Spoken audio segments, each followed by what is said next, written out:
Hi there. So today we're going to be looking at three-dimensional shapes.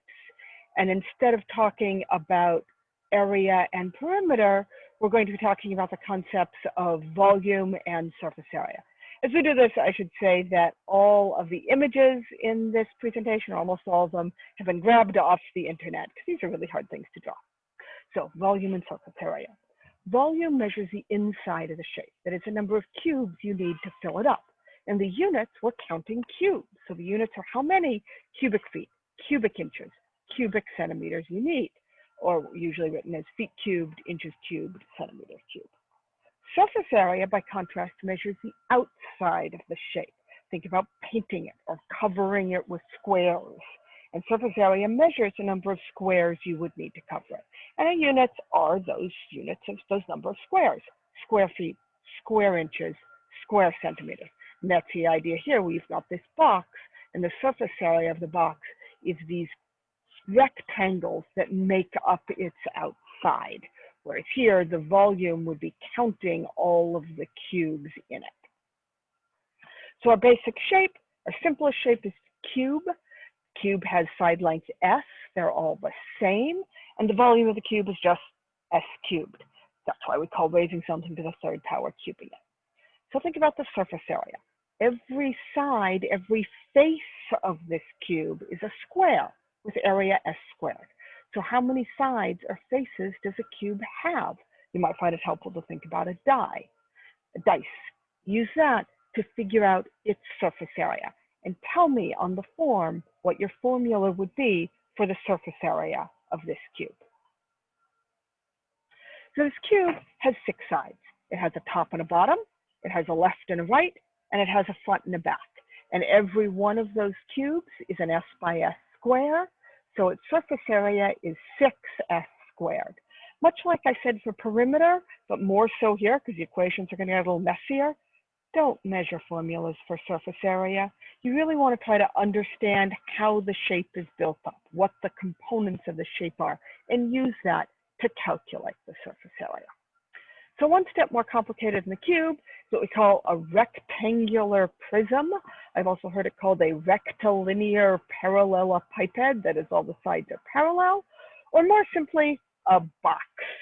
It's a box with length L, width W, and height H. And notice in all of these, L looks an awful lot like a 1, so those are all L's, not 1s. So the volume of the shape is length times width times height. Can you figure out the formula for the surface area? Think about the shapes it's made up out of and give me your answer on the form. The surface of this box is made up out of rectangles. There's a top and bottom rectangle. So each of those is an L by W rectangle. So the area of the top and bottom put together is 2 times L times W. There's a left and right rectangle, and each of those is a W by H rectangle. So the area of the left and right put together is 2WH. Similarly, there's a front and back. Each of those are L times H. So the area of the front and back put together is 2LH. So the total surface area is 2LW plus 2WH plus 2LH. Memorizing that would be totally annoying. It'd be really easy to drop something. And you know, I could easily ask you a problem about, say, imagine a shoebox without a lid, and you could be asked to find the surface area of that. So rather than memorizing the formula, you want to be able to describe this box in terms of the rectangles that make it up, and use that if you need to calculate the surface area of the box. Moving on, the sphere. Like the circle, a sphere has radius r. The sphere, the surface of a sphere is a set of all points that are that distance r from the center. Just like the circle, you want to be careful when you're working with a sphere to think about whether you're being given the radius or the diameter. Again, twice the radius. Here are the formulas. The volume is 4/3 pi r cubed, and the surface area is 4 pi r squared. You don't need to memorize those. There's no good way to reason out the formula for the surface area. Just there they are in case you need them. Kind of like we did last time, I want to stop and look at all of these formulas and notice that the volume formulas all involve 3 lengths multiplied together. That's how you get inches times inches times inches gives you cubic inches, where the surface area is a kind of area, and surface area always involves 2 lengths multiplied together, and then possibly added up, possibly with some constant. And its unit is going to be square inches, square centimeters, square feet. A few more shapes. We have the cylinder. The cylinder is what you get when you start with a base and you basically pull it straight up. So assuming your base is a circle, then you have the radius of your base and the height, the amount you pull it up of your cylinder, and the volume is equal to the area of the base times the height. So I have a cylindrical water bottle. It's 3 inches across the bottom and 9 inches high. What is its volume? Answer for me on the form. Be careful. The radius is not 3 inches, but is 1.5 inches. So my water bottle has radius 1.5 inches. The area of the base is pi r squared, pi times 1.5 squared, which comes out to about 7.1 square inches. The volume is the area of the base times the height. That will be 7.1 square inches times 9 inches, which gives me about 64 cubic inches. It's a volume, so it's measured in cubes.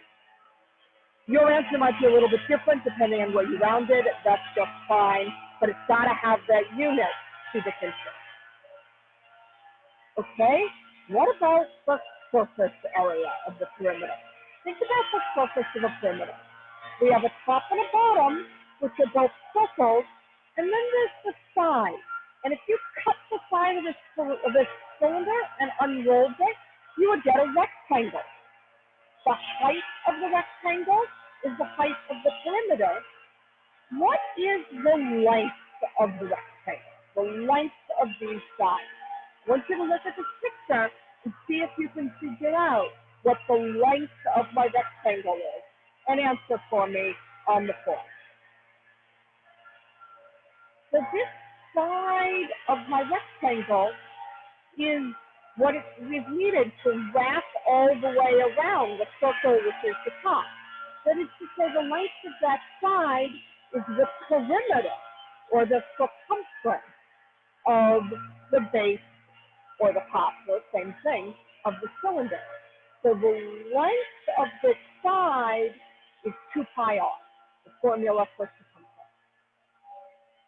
Putting this all together, we can get an equation for the surface area of my cylinder. That will be the area of the top and the bottom, plus the area of this rectangle, which is the side. That will be 2 pi r, the top, excuse me, not 2 pi r, pi r squared for the top, plus pi r squared for the bottom, plus 2 pi r times h for the area of the rectangle. And combining that, we have 2 pi r squared plus 2 pi r h. So that would be the formula for the surface area of this rectangle. But you can tell what I'm going to say next, which is, oh dear God, do not memorize this formula. You want to know what the pieces are. What if I ask you for just a piece of pipe that doesn't have a top and the bottom? It would have this 2 pi r h, but not this 2 pi r squared part. The volume, area of the base times the height, and for the cylinder, that comes out to pi r squared h. Now these basic formulas hold even if your cylinder doesn't have a circular cross-section. If it's what we would call a prism. That is, you start with some funny shape and you pull it straight up and you make this sort of tube like that shape. Now in this case, we don't have pi's and r's running around, but the surface area is still the area of the top and the bottom plus the area of the side, and the side is still that rectangle, which is the perimeter of the base times the height. So the surface area of any one of these cylinders would be 2 times the area of the base plus the perimeter of the base times the height. And the volume for any one of these rectangles is still the area of the base times the height. So if you're given the area of the base and the height of a rectangle, you can find its volume. And if you can figure out the perimeter of the base, you can also find its surface area. Why don't you do a calculation like this? I want you to find the volume and the surface area of this shape and give me your answer on the form. You should also convert your answers into inches using the fact that there is a typo there. There are 2.25 centimeters, rather, there are 2.5 centimeters to an inch, not 22.5. So that's the conversion that you ought to use for this problem. So I'll give you a hint that this shape is essentially a cylinder lying down on its side. So take a look at that and figure out what your base and your height are. Okay. So here are the calculations I did. The volume is the area of the base times the height. The base is a triangle of, well, base again, base 4 and height 3. So the area of this triangle is a half 3 times 4. I then multiply that by the height, or we might prefer to say the length of this sort of triangular cylinder, and I get a half times 3 times 4 times 11, which comes out to 66 cubic centimeters. Don't forget that 3, that cubic. Let's convert that into cubic inches. 66 cubic centimeters. I need to multiply that by the fact that 1 inch is 2.5 centimeters, and then cube that conversion because I'm looking at volume, not area. So the volume in centimeters is 66 divided by 2.5 cubed cubic inches, or 4.2 cubic inches. Huh. Now the surface area, I have the 2 bases and the area of the rectangle which wraps around it. Now each of those 2 bases is 1/2 3 times 4 in area. So the area of the 2 bases is 2 of those, 2 times 1/2 times 3 times 4 square centimeters. The area of the rectangle is the height of the rectangle times the perimeter of this triangle. In this case, I've actually given you the length of that diagonal, that hypotenuse, so you don't have to do any extra work. The perimeter of this triangle is 3 plus 4 plus 5. The area of the rectangle is 11, the height, times 3 plus 4 plus 5, or 11 times 12. Adding all of those up to get the surface area of the cylinder, this bit here, the base and the top and the bottom put together are 12 square centimeters. The side is another 132 square centimeters. So I get 144 square centimeters for the surface area of this triangle. Converting that into square inches, I need to divide by 2.5 squared square centimeters in a square inch, and I end up with right around 23 square inches. As always, be careful that you give the right units. You have those squares and cubes. We have one more shape to talk about, and that's the cone.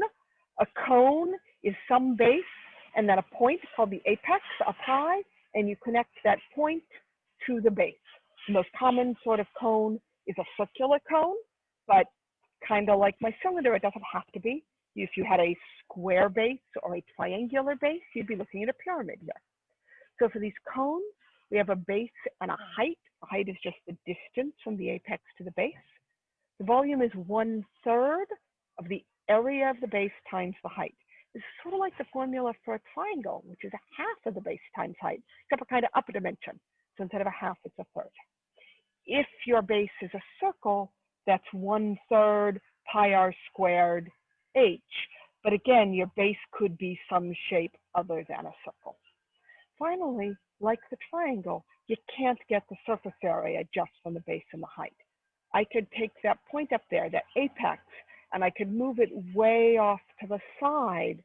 The base and the height wouldn't change, The volume wouldn't change, but the surface area would get much, much larger. So that's the end of our slides for today. Be sure you give me your answers on the form and submit that.